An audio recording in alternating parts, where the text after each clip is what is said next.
2014년 브라질 월드컵 드디어 내일 오전 7시죠. 러시아와 H조 첫 경기가 열립니다. 대한민국의 창이 과연 러시아의 방패를 뚫을 수 있을까요? 이종훈 스포츠 평론가와 함께 미리 보는 내일 경기 시작합니다. 안녕하세요. 안녕하십니까? 예. 제가 내일 7시라 했는데 맞죠? 네, 맞습니다. 예. 7시입니다. 드디어 첫 경기를 하는데 여러 가지 궁금증이 많습니다. 드디어 러시아와 해서 우리가 이길 수 있겠느냐. 아마 지금 시청자분들 중에서 내기까지 거시는 분들도 많을 텐데 한번 숫자로 한번 조목조목 한번 우리 팀과 러시아 팀의 어떤 전력 이런 걸 한번 비교를 한번 해보시죠. 네, 그러겠습니다. 자, 559대 1577. 이게 무슨 의미입니까? 그 해외 지금 언론 사이트, 해외 언론들에서 추정하고 있는 내일 우리 대표팀의 베스트 11과 러시아 대표팀의 베스트 11의 몸값입니다. 이 종류의 합을 더한 건데요. 대한민국은 559억 원의 몸값을 자랑하는 팀이고, 러시아는 1577억 원의 몸값을 자랑한다. 그러니까 대한민국이 지금 몸값만 놓고 본다면 러시아의 3분의 1 수준에 불과하다. 이렇게 볼 수 있습니다. 피파 순위도 그 정도로 돼 있습니까? 피파 순위도 역시 마찬가지입니다. 피파 순위 같은 경우에 우리가 피파 랭킹이 6월 기준으로 57이고요. 러시아 같은 경우는 19위입니다. 그러니까 어떻게 보면 지금 러시아와 우리의 피파 랭킹은 2배 가까운 차이를 보인다. 이렇게 볼 수 있겠죠.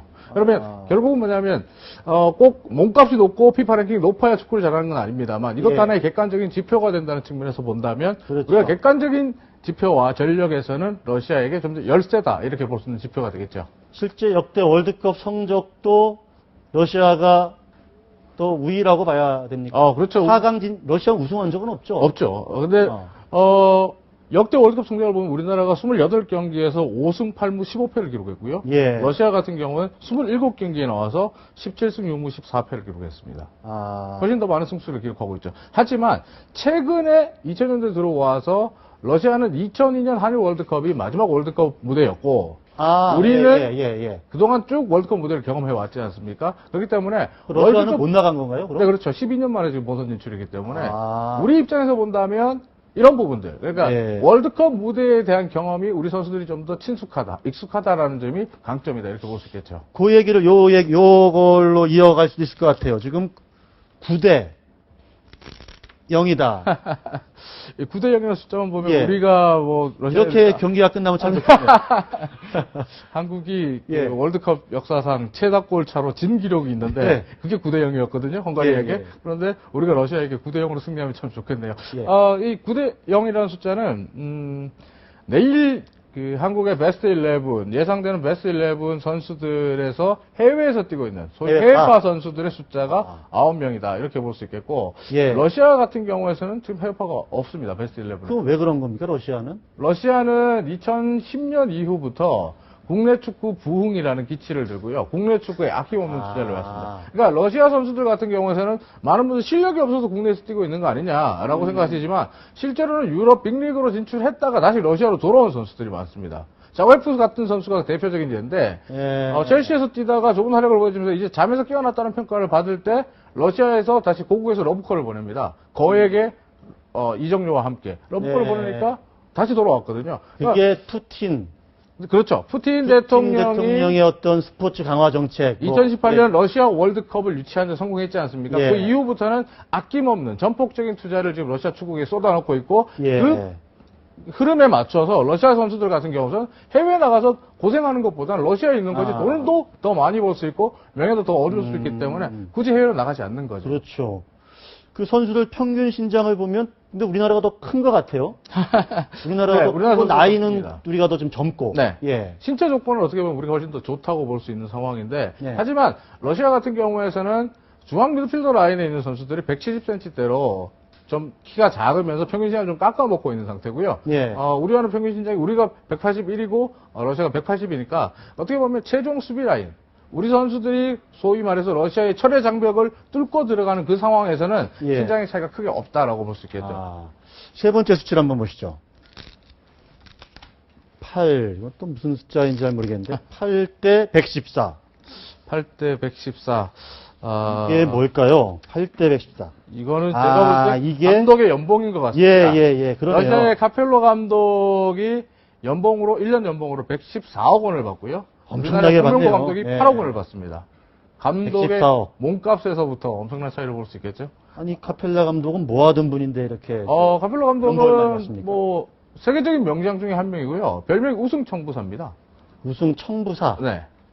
스페인 프리메라 리가 레알 마드리드의 지봉을 잡고 우승도 예. 이끌어냈었고 예. 또 세리에 AC 밀란이라든지 명문 구단들에서 우승을 한 5회를 이끌어낸 그러니까 한마디로 우승 트로피를 안겨다주는 우승 청부사다 이런 별명을 갖고 있는 명장이죠. 우리 저 홍명보 감독이 이런 얘기를 했어요. 카펠로를 상대하게 돼 부담은 되지만 뭔가 모를 기대감도 있다.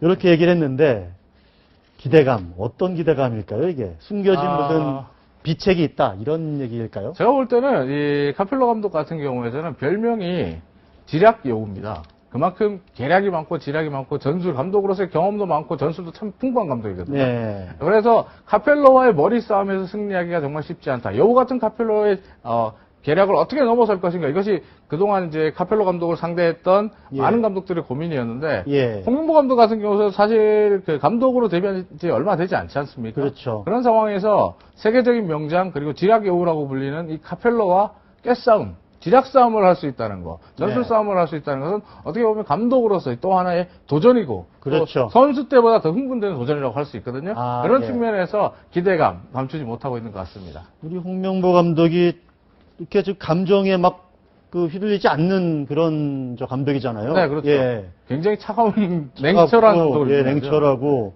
믿음직스럽고 네. 예. 뭔가 좀 좋은 전략을 가지고 승리를 거둬냈으면 좋겠습니다. 네 번째 한번 보시겠습니다. 요거는 뭐 저도 알겠습니다. 포메이션인데 네. 이 포메이션을요. 제가 잠깐 여기 그 선발 라인업 네. 라인업을 놓고서 한번 이야기를 한번 해보시죠. 네, 포메이션, 대한민국은, 포메이션을 역시나, 4-2-3-1 전술을 들고 나올 건데요.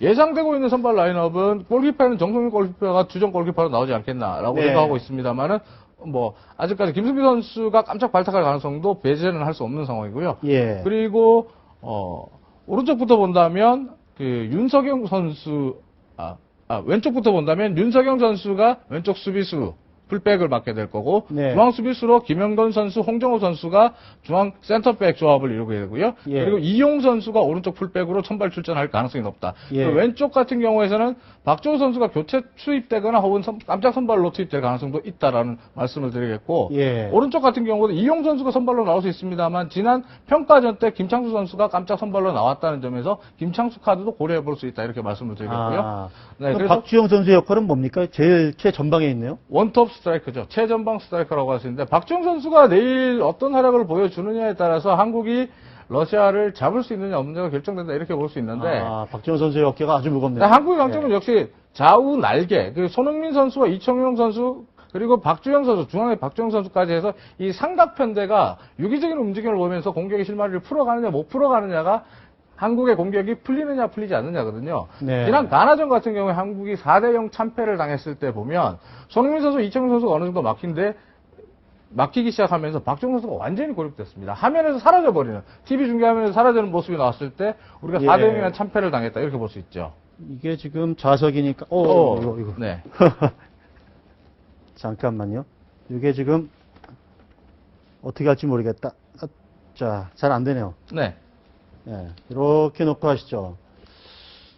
그러면 지금 박주영 선수의 역할이 아주 매우 중요한데 제가 이렇게 느낌은 아까도 네. 말씀드렸지만 이제 해외파들이 많으면 네네. 뭐랄까 개인 기량이 있다. 이건 인정할 수 있는데 네. 뭐랄까요? 조직력이 좀 약화될 수 있지 않을까요?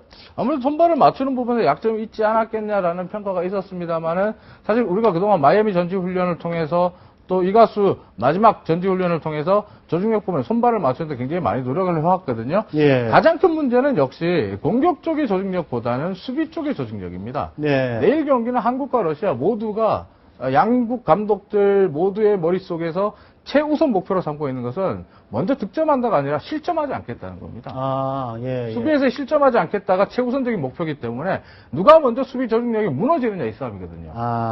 이 싸움이라고 그래서 보시면 초반 한 20분이 중요한 거고 그렇죠. 그러고 이제 후반 30분이 또 되게 중요하다. 그렇죠. 예. 러시아 같은 경우에는 선수들, 특히 이제 중앙 수비수들이 나이가 30대 중반 그리고 30대 초반이거든요. 그러다 예. 보니까 전체적으로 체력적인 문제가 있다. 그래서 중앙 수비 라인, 센터 라인에서의 수비 조직력, 수비 집중력이 후반 30분 정도가 됐을 때는 현격하게 떨어지는 모습이 나온다. 이때 실점하는 확률이 굉장히 높다 이렇게 보고 있는데 예. 러시아가 지난 14번의 A매치 경기에서 예. 9골을 실점을 했거든요. 예. 그런데 이 중에 5골이 후반 30분 이후에 나온 실점. 러시아가? 네. 예. 그러니까 그러면- 체력이 저하가 되면서 그렇죠. 그렇다면 우리 대표팀, 우리 선수들이 어떻게 해야 되는지는 명확하게 답이 나옵니다. 전반 동안 강하게 러시아 선수들을 압박하면서 체력 싸움을 펼치는 거고요. 예. 우리 선수들은 지금 피지컬 훈련을 통해서, 피지컬 트레이닝을 통해서 체력과 컨디션 상태를 100%로 맞췄다는 감안을 한다면 네. 후반 30분 러시아의 체력과 조직력이 흔들릴 때 그때 승부수를 던져야 되는 거죠. 네. 알겠습니다. 그 체력이 사실은 또 날씨와 관련이 있지 않습니까? 그렇죠. 날씨하고 또 무척 이걸 관련이 한번 있죠. 보시죠. 마지막 치인데요. 22대 16. 네. 이거는 우리 날씨와 러시아의 날씨, 평균 기온을 비교한 것 같은데요. 그렇죠. 네, 지금 러시아 같은 경우에서는 카펠로 감독은 날씨가 변수가 된다는 말을 절대로 동의하지 않는 인터뷰를 하고 있습니다. 네. 이건 어떻게 보면 명장다운 인터뷰라고 볼 수 있는데, 음. 날씨와 같은 외부 변수가 자신의 팀을 흔들 수 없다는 것을 대외적으로 그리고 선수들에게 명확하게 지금 심어주고 있는 건데요. 네. 그리고 카펠로 감독의 말에 따르면 또 러시아 선수들의 말에 따르면 러시아에서부터 자신들은 대낮에 땡볕에서 훈련을 하면서 무더위에 적응하는 훈련을 해왔기 때문에 오히려 편하다 이렇게 얘기를 하거든요. 근데 변수가 있습니다. 기온이 중요한 게 아니고요. 습도의 문제거든요. 습도죠, 습도. 예. 러시아는 지게 하는 건 습도니까. 러시아는 네. 습도가 별로 없어요. 아. 근데 지금 브라질 같은 경우는 습도가 높단 말이에요. 예. 습도가 높은 우리로서 날씨, 유리한 거죠. 습도가 높은 여름 날씨에 익숙한 게 어디겠습니까? 대한민국이죠. 예. 그렇기 때문에 날씨는 우리가 원했던 대로 나오고 있다. 이렇게 알겠습니다. 이번 월드컵 공인구가 이름이 브라주카라는 네. 브라주카. 이게 무슨 뜻이죠? 브라질의 브라질 사람들, 네. 사람들. 저기 저 공이 있는데요. 네. 저게 뭐랄까 이번 경기 지금 뭐 몇 경기 했습니다만은 지금 한 경기당 골이 3.14골이 나올 정도로 네. 골이 많이 나오는 거죠 지금? 그렇습니다. 브라주카가 지금 반발력이 굉장히 센 공으로 지금 나오고 있고, 네. 카시아스 골키퍼, 스페인의 주전 골리로 또 무실점 행진을 이어가던 카시아스 골키퍼가 무너졌던 가장 큰 이유가 브라주카에 대한 적응력이 아직 안 됐다는 거, 그 부분이었거든요. 네. 그런 측면에서 보면 우리 선수들도 브라주카에 대한 적응이 얼마나 끝났는가는 내일 경기에 작은 변수가 될 수 있다. 라고 볼 수 있는 부분이죠. 자, 이제 결론적으로 러시아전 어떻게 하면 이길 수 있는지 저도 돈을 걸었기 때문에 어디에 얘기해야 걸었습니까? 되는데, 당연히 이기는 걸로 걸었죠. 네. 요거를 짧게 한번 비책 네. 이종훈 평론가가 말하는 비책. 자, 짧게 갔습니다. 네, 뒷공간에 침투하라. 네. 러시아 수비의 가장 큰 약점은 수비 뒷공간입니다. 수비 네. 포백 라인과 골문 사이의 공간을 자주 비워두는 경향이 생기거든요. 그리고 이 공간이 발생했을 때 포백 수비 라인에 발이 느리기 때문에 네. 상대 공격수가 들어가는 것보다 늦어질 가능성이 높습니다. 그런 측면에서 보면 내일 경기에서 우리 미드필더 측면 날개에서 상대 뒷공간을 보고 한 번에 찔러주는 스루 패스를 많이 그거 시도한다면 해서 좋은 박주영 선수가 들어가는 그렇죠. 상황이다. 그러면 가장 이상적인 플레이가 되는 거죠. 네. 두 번째는 양 날개로 찔러라. 앞서 예. 말씀드린 대로 대한민국의 공격이 살아나기 위해서는 박주영 선수가 혼자 뛴다고 해서 되는 게 아닙니다. 예. 손흥민, 이청용 양쪽에 그렇죠. 날개가 띄워줘야 되는데 네. 양 날개가 펼쳐지면서 중앙으로 잘라 들어가는 모습을 나온다면 박주영 선수가 스위칭 플레이가 되면서 러시아 선수를 굉장히 곤혹스럽게 만들 수 있을 겁니다. 자, 마지막 세 번째 비책. 전반 20분에 흔들어라. 러시아 같은 네. 경우에 선수들이 국내파 선수들이고 월드컵 무대에 대한 경험이 없단 말이에요. 그렇죠. 큰 경기에 대한 부담감이 분명히 있습니다. 네. 초반 20분의 경기 흐름을 어떻게 풀어나가느냐는 네. 감독은 생각이 있겠지만 선수들은 없을 거예요. 그런 측면에서 본다면 우리 선수들이 전반 20분에 러시아 선수를 강하게 압박해 나가고 좀 다소 거칠게 다룬다면 기싸움에서 정신적 싸움에서 우리가 주도권을 쥐고 경기를 풀어갈 수 있다. 이렇게 알겠습니다. 뒷공간에 침투하라. 양날개로 찔러라. 전반 20분에 흔들어라. 이렇게 해서 요것만 된다면 한 내일 3대 0 정도로 이겼습니다. 내일 4개에서 승리하실 수 있습니다. 네. 오늘 말씀 감사합니다. 네, 고맙습니다. 네.